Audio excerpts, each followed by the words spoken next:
শুক্রবারের মঞ্চে খনা। মঞ্চ নাট্য সংগঠন বটতলার নন্দিত নাট্য প্রয়োজনা খনা আবারও আসছে মঞ্চে।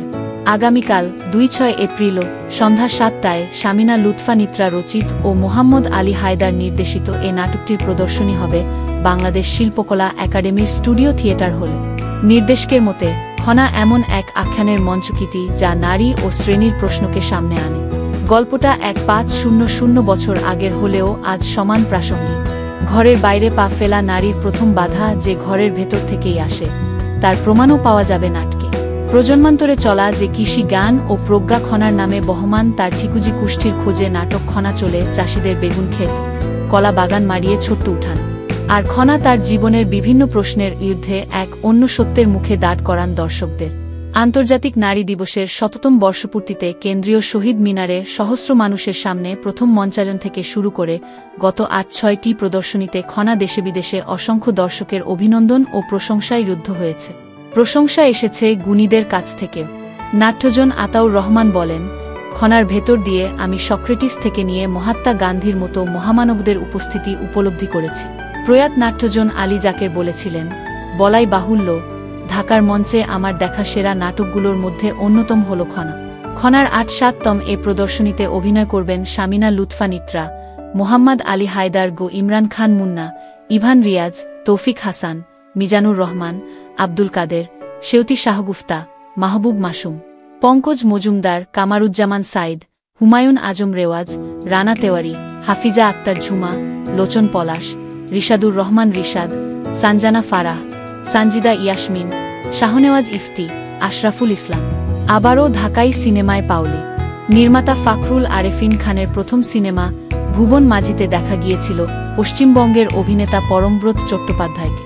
এরপর তিনি নির্মাণ করেন পশ্চিমবঙ্গের আরেক বরেণ্য অভিনেতা সব্যসাচী চক্রবর্তীকে নিয়ে গন্ডি এবং জেকে ১৯৭১ নামের দুটি সিনেমা।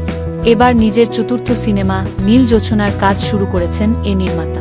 সরকারি অনুদানের এই সিনেমাটি নির্মিত হয়েছে মোশতাক আহমেদের প্যারাসাইকোলজি বিষয়ক উপন্যাস নীল জোছনার জীবন অবলম্বন। এবার আরেফিনের সিনেমায় অভিনয় করছেন পশ্চিমবঙ্গের জনপ্রিয় অভিনেত্রী পাওলি দাম। তাকে দেখা যাবেন সিনেমার প্রধান নারী চরিত্র লায়লার ভূমিকায়। বুধবার কলকাতার ডিকালগ ম্যানেজমেন্ট সেন্টারে পাওলির সঙ্গে আনুষ্ঠানিক চুক্তি করেন নির্মাতা ফাকরুল আরেফিন খান। সিনেমায় পাওলির বিপরীতে কে থাকছেন তা এখনও চূড়ান্ত হয়নি। তবে নির্মাতা জানিয়েছেন, পাওলির বিপরীতে দেশের একজন অভিনয়শিল্পীকে তিনি নির্বাচিত করবেন। খুব শিগগিরই তা চূড়ান্ত করে জানাবেন তিনি। এর আগে শাকিব খানের বিপরীতে সত্তা সিনেমায় অভিনয় করেছিলেন পাওলি দাম।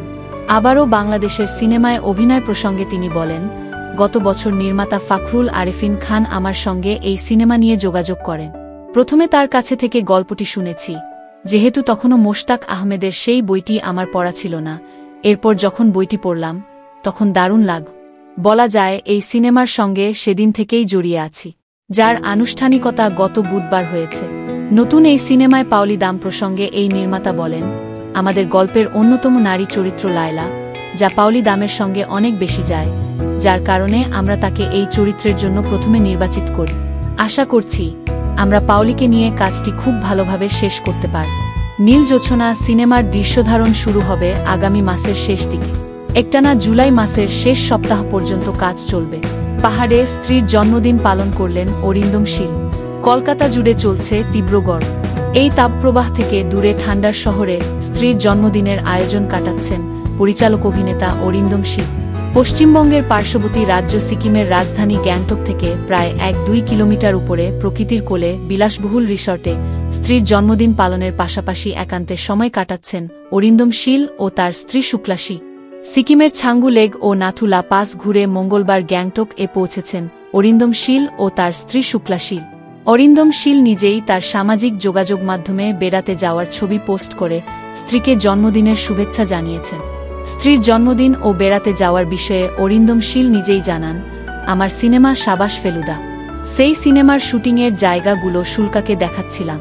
পাহাড়ের কোনো জায়গায় গিয়েছিলাম, তারপর পাহাড় থেকে নেমে কোনো জঙ্গলে গিয়েছিলাম, পাহাড়ের কোনো জায়গায় থেকে গাড়ি ফেলেছিলাম, সেই সমস্ত জায়গায় দেখালাম শুল্কাকে। স্ত্রীর জন্মদিনে কি উপহার দিলেন অরিন, এই বিষয়ে তিনি নিজেই জানিয়েছেন, প্রায়শই কিছু না কিছু উপহার দেওয়া হয়। অনেকদিন পর পাহাড়ে এসে দুজনে ভালো সময় কাটাচ্ছি, এটাই তো বড় ব্যাপার। এত ব্যস্ততার মাঝে এই সময়ে ও সুযোগ পেলাম আমরা দুজনে। কবে ফিরবেন কলকাতায়? এই বিষয়ে অরিন্দ বলেন, শুক্লার জন্মদিনের পার্টির অপেক্ষা করে আছেন আমাদের দুজনেরই পরিবার এবং বন্ধুবান্ধবেরা। তাই বৃহস্পতিবার কলকাতা ফেরার পরিকল্পনা রয়েছে আমাদের। আসছে 1 জুন একটি খুনির সন্ধানে মিতিন সিনেমা শুটিং করবেন বলে প্রাথমিকভাবে ঠিক করেছিলে অরিন্দম শীল। কিন্তু এই মুহূর্তে ভারতে 8তম লোকসভা নির্বাচন চলছে। নির্বাচনের ফল প্রকাশের কথা মাথায় রেখে তারিখ বদলেছে। এছাড়াও টলিউড অভিনেত্রী কোয়েল মল্লিকের হাত ভেঙেছে। আগামী মাসের 5 তারিখ তার হাতের প্লাস্টার খোলা হবে। সব দিক বিবেচনা করেই তারিখ বদলাতে হচ্ছে। তবে যে সময় শুটিং হচ্ছিল সেটা উপযুক্ত সময় ছিল। প্রচণ্ড গরমে সকলের কষ্ট হবে।